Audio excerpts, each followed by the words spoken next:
Halo semuanya, jadi masih setia ya di seri belajar Django ini. Nah, jadi di video terakhir kita sudah belajar ya buat apa URL, terus basic view sederhana seperti itu, ya kan? Nah, kali ini kita akan belajar bagaimana cara menggunakan template. Saya sudah siapkan template yang saya download dari internet. Jadi seperti ini, teman-teman lihat ya. Jadi saya sudah menyiapkan template seperti ini di tengah ini. Saya taruh dia di sampingnya proyeknya kita. Ini yang website ini ada proyeknya kita, dan template ini adalah template yang akan kita pakai. Teman-teman juga bisa lihat di sini, di editor ini, template-nya saya taruh di samping proyeknya kita kan. Jadi coba kita lihat template-nya seperti apa. Jadi seperti ini. Template-nya hanya berisi satu file HTML, kayak gini, dan satu file CSS, yaitu index CSS. Coba kita lihat seperti apa tampilannya ya. Seperti yang kemarin yang saya demokan di video pertama, tapi ini cuma template, jadi hanya file HTML biasa seperti teman melihat di sini di URL kan, itu cuma satu file HTML biasa. Jadi ini yang akan kita pakai di proyek kita kali ini. Oke, sekarang kita balik ke code editor. Nah, pertanyaannya sekarang di mana kita harus taruh si template itu, ya kan? Jadi di Django ini kan seperti kita tahu, jadi bisa terdiri dari lebih dari satu aplikasi kan. Nah, masing-masing aplikasi itu bisa memiliki template sendiri teman-teman. Jadi masing-masing aplikasi itu bisa bawa template-nya sendiri-sendiri gitu loh. Aplikasi To-Do-nya kita juga akan memiliki template sendiri, juga memiliki CSS sendiri gitu loh. Jadi kita masuk aja ke To-Do. Nah, ada sebuah bisa dibilang konvensi gitu. Artinya kalau kita mau membuat template, berarti kita bikin aja folder template di dalam file To-Do ini. Kita klik kanan, terus new folder, bikin folder baru namanya template. Pakai S ya, template S pakai itu. Terus di dalam folder template ini kita bikin lagi sebuah folder namanya sesuai nama aplikasi gitu loh. Jadi folder To-Do seperti ini. Strukturnya jadi To-Do, templates, dan To-Do, ya kan? Nah, kenapa seperti itu? Sebenarnya Django mengizinkan kita kita taruh semua file HTML kita di folder template itu sendiri tanpa membuat direktori subdirektori To-Do ini, bisa aja. Cuman itu nggak dianjurkan teman-teman, ya. Jadi karena gini, setiap aplikasi itu bisa buat template-nya sendiri-sendiri kan. Gimana kalau misalkan ada aplikasi yang teman-teman install dari orang lain, terus dia juga naruh template-nya di dalam folder template itu. Saya contohin aja ya. Jadi misalkan dia bikin kayak gini, index.html. Saya hapus dulu To-Do-nya ini kan. Jadi aplikasi yang teman-teman pakai itu, dia template-nya di dalam template seperti ini, ya kan? Dia nggak bikin folder baru. Terus aplikasinya kita juga taruh seperti ini. Si Django tuh, kok ada dua loh? Ini saya harus pakai yang mana ini? Kok nggak jelas gitu loh. Makanya untuk mencegah konflik itu, kita tuh selalu harus disarankan membuat sebuah folder sesuai nama aplikasi di dalam template itu. Jadi kita masukin aja dia ke To-Do. Jadi seperti ini. Jadi template To-Do, maka ada file template-nya kita. Selalu aja ingat seperti itu supaya tidak ada konflik di kemudian hari. Oke? Ini kita langsung aja copy ke dalam si folder To-Do itu, template To-Do. Mana dia? Ini. Copy aja. Nah, oke, kita replace aja karena udah ada di sana. Oke, sekarang teman-teman lihat di sini sudah kita copy file template-nya. File template-nya seperti biasa, HTML biasa. Kita menggunakan satu file CSS, index CSS. Kita balik ke views. Mana dia? Ini. Nah, sekarang kan views-nya kita cuman pakai HTTP response biasa ya. Kita akan ganti ini dengan kita load template dulu, baru kita tampilkan dia ke browser. Jadi teman-teman lihat di sini dari awal kita sudah punya yang namanya fungsi render ini. Jadi kita akan pakai itu kali ini. Oke, kita hapus ini dulu, terus kita return-nya render. Terus kita berikan dia request. Terus nama template-nya kita yaitu si To-Do index.html. Jadi karena kita taruh dia di dalam subfolder to do, maka kita juga harus panggil dia dengan seperti ini, to do dan index.html. Jadi sama. Jadi di mana-mana nanti sama. Oke, sekarang kita lihat hasilnya seperti apa. Ini template kita close aja. Sekarang ini dia si to do-nya kita kan. Sekarang kita refresh dia menjadi, nah, jadi teman-teman lihat sekarang views-nya kita error karena kita menggunakan template ya. Sedangkan proyeknya kita belum tahu bahwa si aplikasi to do ini akan menggunakan template. Makanya kita harus daftarkan dulu si aplikasi to do-nya kita ini ke aplikasinya ke daftar aplikasinya proyek kita gitu loh. Mungkin teman-teman sempat lihat tadi di website kita, ada di website ini ada settingan. Nah, ini adalah install apps.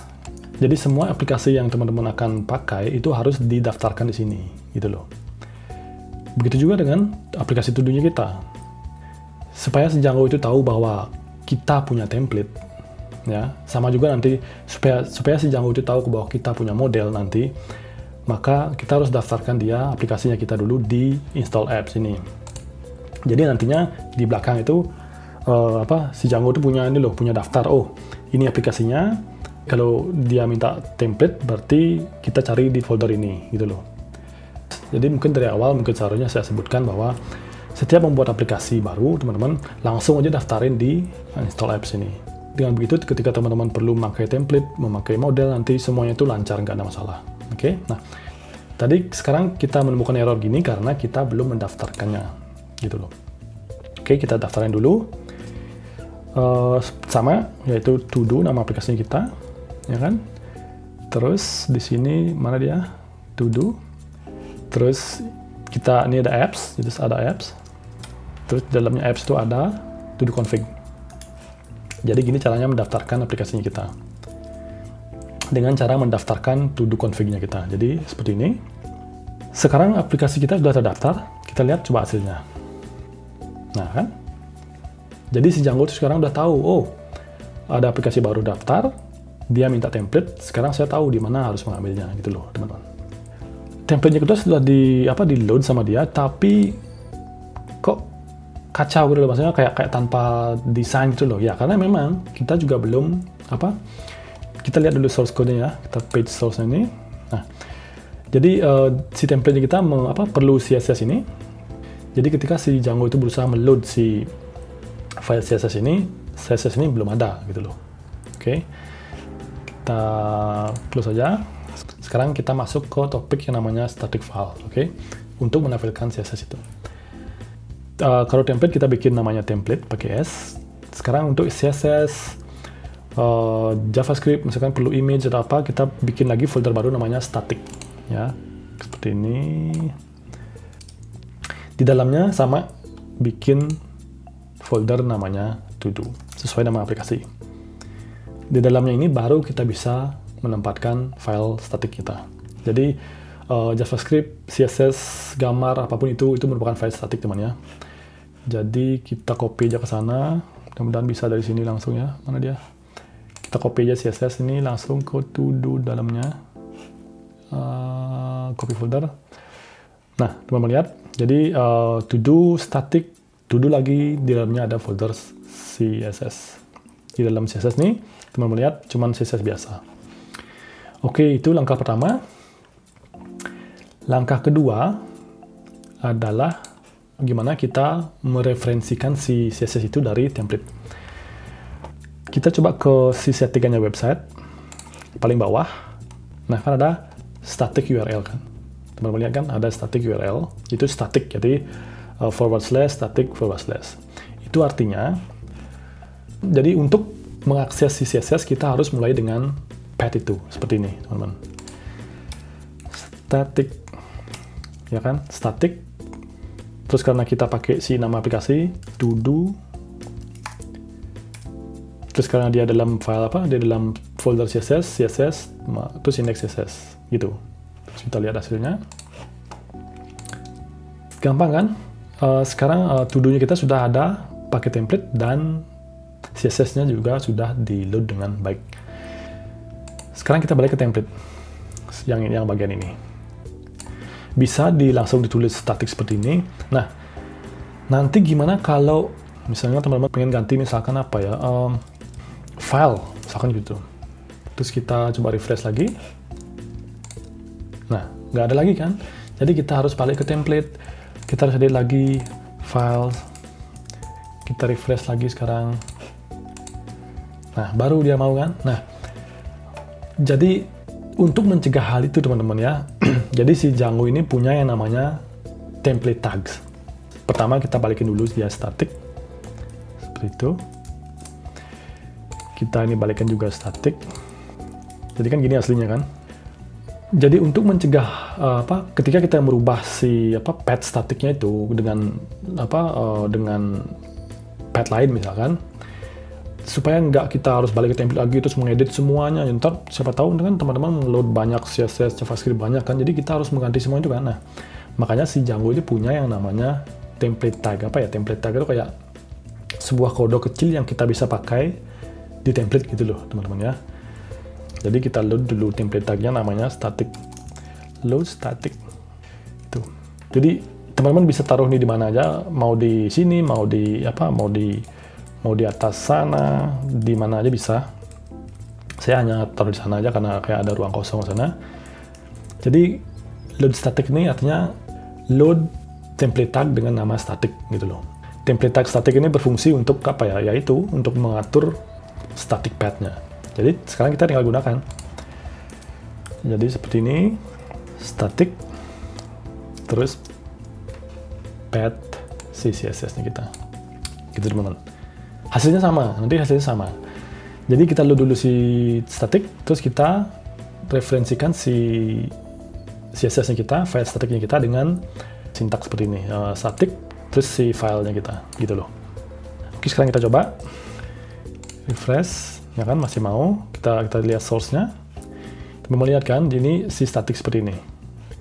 Nah, jadi misalkan teman-teman pengen ganti dia di setting seperti ini, misalkan saya pengennya files. Kita lihat dia apakah masih jalan.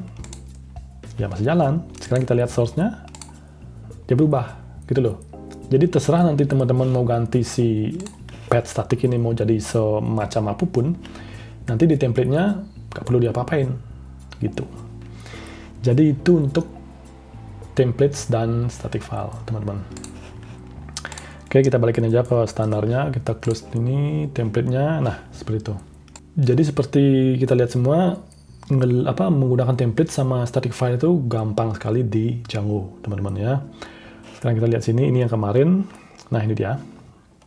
Nah, ini mengenai template juga sama static file. Jadi, seperti teman-teman lihat, kita ada proyek seperti ini. Terus, masing-masing aplikasi bisa bawa template sendiri kan, sama static file sendiri. Untuk template selalu buat template dulu, folder template, terus di dalamnya bikin sebuah aplikasi sesuai dengan nama aplikasinya kita seperti ini. Sama juga dengan si static, bikin folder static, terus bikin folder sesuai dengan nama aplikasi. Setelah itu file statiknya kita. Begitu juga dengan aplikasi-aplikasi lainnya. Nanti mereka pasti juga akan mengikuti standar yang sama. Dengan begitu tidak akan terjadi konflik antara template yang satu dengan lainnya ataupun static file yang satu dengan static file di aplikasi yang lainnya gitu teman-teman. Oke, jadi karena sekarang kita sudah punya template, jadi sekarang kita juga sudah bisa mulai merancang views untuk masing-masing all, done, pending, sama delete all ini, ya kan? Sama untuk mengupdate ini, sama untuk mendelete ini. Berarti kita perlu berapa view ya? All itu 1, done 2, pending 3, delete all itu 4. Terus untuk mengupdate-nya 5, berarti untuk mendelete-nya 6. Berarti kita perlu 6 views. Oke, kita langsung aja ke views-nya. Kita buat dulu yang ini. Untuk yang index ini, kita akan pakai untuk si menu all ini. Ya, kadang kan untuk all jadi semuanya kan kita tampilin semua listnya gitu loh.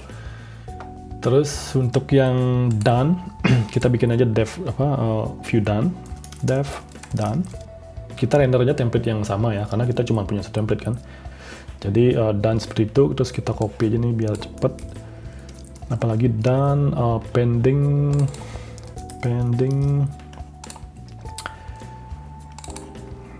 delete all, update create. Oh iya, kita perlu create juga karena kan kita perlu ini kan ada form nih. Jadi ketika kita ketik dia terus kita enter itu kita buat to do kan. Jadi kita itu view. Jadi yang handle nanti si view create ini. Apalagi update, create sama si delete. Berarti nah seperti itu. Kita coba format, bisa nggak ya? Apa itu? Udah biarin aja. Jadi kita perlu 1, 2, 3, 4, 5, 6, 7. Berarti 7 view yang kita harus buat nanti. Oke, untuk semua fitur-fitur yang punya ini. Sekarang kita sudah punya views-nya, kita tinggal update di URL-nya. Berarti kita punya apa? 1, 2, 3, 4, 5, 6, 7. Ya, saya aja berhitung ya. Oke, sekarang kita ganti ini dengan done. Oke, untuk update dan delete format URL-nya kita akan sedikit berbeda. Jadi ini kan to do kan, to do, terus ini ID-nya misalkan 10 update seperti itu. Sama juga dengan yang si delete. Kita kasih dia si ID-nya supaya kita tahu kita mau delete yang mana kan, supaya kita tahu kita mau update yang mana gitu loh. Kita hapus ini jadi nanti seperti ini in karena kita akan menggunakan ID-nya yang berupa integer. ID seperti itu, update. Untuk lebih jelasnya teman-teman bisa lihat nanti di dokumentasinya kenapa harus seperti itu. Selain in ada apa aja ya kan, mungkin ada string, ada apa yang lain-lainnya, mungkin teman-teman bisa lihat. Oke. Jadi kita sudah rancang si path-nya. Sekarang kita tinggal ganti si views-nya. Done. Namanya juga kita ganti. Done. Kita cek lagi. Done. Pending. Terus delete all. Oke. Create. Update. Oke. Delete. Oke. Sudah beres. Jadi kita sudah linkkan. Jadi kita sudah hubungkan dia si URL kita sama si masing-masing views ini. Oke. Oke, kita lihat lagi. Ini kan semua link ya, saya akan buat ini semuanya link, artinya link all, link done, pending, sama ini semuanya akan link teman-teman, jadi semua URL gitu loh. Oke, jadi kita akan balik ke template kan, untuk membuat link-link tersebut. Jadi ini all, nanti URL-nya seperti yang sudah kita rancang, yaitu to do, ya kan, kosong seperti itu. Terus yang done artinya to do, done, ya, pending juga gitu. Jadi kita bisa seperti itu, artinya kita tuh kita taruh linknya manual gitu ya kan. Tapi Django sudah membuat semuanya itu lebih mudah teman-teman ya. Jadi nggak usah seperti itu. Makanya kemarin saya bilang si name ini, si nama ini berguna nanti di template. Supaya kita bisa mengarahkan si all ini ke URL yang benar. Django juga sudah punya namanya template tag yang namanya URL. Jadi seperti itu. Terus kita tinggal masukin namanya index. Ya kan, sesuai nama si ini, namanya ini index. Nah, kita save. Nah, terus kenapa nggak perlu di load, ya kan? Jadi Django itu punya nggak cuma satu template tag ya teman-teman. Django itu punya banyak template tag. Ada yang otomatis dia load langsung di template. Ada yang harus kita juga load sendiri. Seperti static ini, kita harus load sendiri. Tapi si URL ini sudah otomatis tersedia di template teman-teman. Jadi nggak perlu di load lagi. Oke? Jadi sekarang kita tinggal copy aja. Ini di sini, di sini, di sini. Mana lagi si delete-nya tuh? Ini dia si delete-nya. Oh, dia button ya. Oke, kita biarin dulu. Kita handle itu nanti. Tinggal ganti namanya done. Jadi done. Pending. Delete all jadi delete all. Oh sebentar, ini button. Oke. Jadi kita nggak bisa pakai itu, kita harus pakai link ya. Jadi semuanya itu harus link, kita ganti aja yang dia. Kita ganti aja si delete all ini dari button menjadi link. Kita copy aja ini. Kita hapus. Kita save, sama juga dengan si ini. Ini ternyata button teman-teman, bukan link ya. Itu kita ganti dulu dia jadi link. Jadi ini sudah beres. Sekarang kita yang tinggal destroy ini. Jadi kita tinggalin aja satu karena dia ulang-ulang terus ya. Kita tinggalin satu aja, kita ganti dia jadi link. Kita copy aja kelasnya dia biar sama, mudah-mudahan. Terus yang ini delete. Jadi kita ini delete. Kita lihat hasilnya seperti apa. Delete not found. Oke. Di mana itu? Di mana kurangnya kita? Oh, coba lihat di ini di URLs.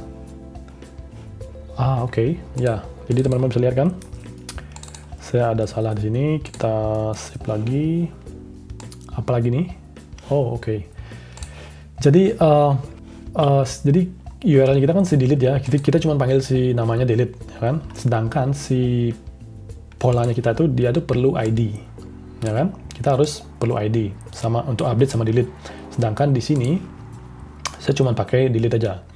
Jadi ID-nya itu harusnya tuh di sini di sampingnya. Jadi delete sama ID-nya berapa? Misalkan 10. Ya. Sementara kita seperti itu dulu. Karena nanti kan ID-nya kita dapat dari database. Kita refresh. Kok kacau? Ya, oke. Kita ternyata X-nya itu dari icon mungkin atau dari CSS. Kita hapus aja ini.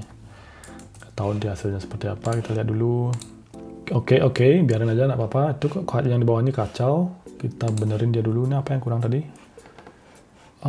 Apa ya itu ya? Mungkin nanti kita coba balikin dulu. Kita balikin dulu apa sih yang kurang. Mohon maaf teman-teman, ada gangguan yang tidak diantisipasi. Oke, jadi dia harus punya kelas ternyata, kelas clear completed. Jadi itu yang kurang di sini ya, makanya dia kacau. Kita hapus yang ini, itu udah beres. Kita yang ini juga kita hapus tadi. Kita copy ini, kita jadikan dia, ganti si buttonnya. Terus destroy ini kita balikin dia lagi di sana. Kita hilangin teksnya. Terus yang ini kita ganti jadi delete. ID-nya 10 misalkan sementara. Kita save, kita lihat hasilnya. Oke, jadi sekarang kita lihat, teman-teman perhatikan ya di bawah sini ya, gimana dilihatnya ya. Kok gitu sih? Oke, mana dia? Teman-teman lihatnya di bawah sini nih, di bawah sana itu. Jadi semua ini yang done, pending ini jadi URL kan, ya kan? Kita mau lihat kan, jadi delete all, pending, done, sama si delete ada ID-nya kan. Sekarang kita balik lagi ke template. Nah, kenapa kita harus pakai URL ini? Sama dengan kasusnya sama si static tadi, teman-teman. Jadi, saya nggak mau pakai delete all, ya kan? Saya maunya pakai delete terus all, seperti itu misalkan, ya kan? Nah, nggak masalah, karena kita sudah pakai si URL ini, template tag URL. Terserah nanti mau teman-teman mau ganti seperti apapun, ketika di template, nanti ketika di render itu mengikuti pola yang teman sudah rancang di URL gitu loh. Jadi nggak perlu lagi ntar balik ke template terus update semuanya linknya, itu nggak perlu. Kita balikin lagi seperti itu. Nah, ya kan, pending, delete all. Nah, teman-teman lihat URL di sini berubah kan? Jadi done, pending, delete all, sama delete, ya kan? Nah, apalagi nih? Ya, satu lagi. Si update sama delete ini kita perlu ID-nya kan, sedangkan di views-nya kita, si update sama delete kita ini pindahin aja ke atas ya biar dia kelompok. Gitu, si update sama delete ini dia tuh perlu ID kan teman-teman, jadi ID seperti ini, maka ID-nya itu supaya kita bisa tempatkan dia di views, kita bisa proses, kita tambahkan dia di belakangnya si request ini, ID. Apapun nama yang teman-teman pakai di sini, misalkan teman-teman pakai to do ID gitu, di sini juga harus sama seperti itu, to do ID gitu loh. Jadi namanya harus sesuai, oke? Jadi biar gampang, biar singkat, saya biarin aja ID. Begitu juga dengan yang ini, kita biarin aja ID. Oke, sekarang kita cek lagi apakah masih error. Nah, nggak kan? Ini pakai ID, ini nggak pakai ID, jadi semuanya lancar. Oke, jadi sekarang kita sudah punya URL-nya lengkap, sama views-nya lengkap, meskipun untuk sementara kita masih cuman render template aja kan. Jadi mungkin sekian dulu untuk video ini supaya biar nggak terlalu panjang. Dan buat teman-teman yang mungkin ada yang belum jelas atau mungkin terlalu cepat saya jelaskan, mungkin ada yang terlewat, ada pertanyaan silahkan komen di bawah dan saya akan dengan senang hati menjawab semua pertanyaan itu, oke? Jadi untuk template sama static file kita sudah beres, oke? Dan di video selanjutnya kita akan mulai buat model. Jadi kita akan mulai pakai database, kita akan buat model, gimana caranya membuat query, terus dan yang lainnya, oke? Sampai jumpa di video selanjutnya.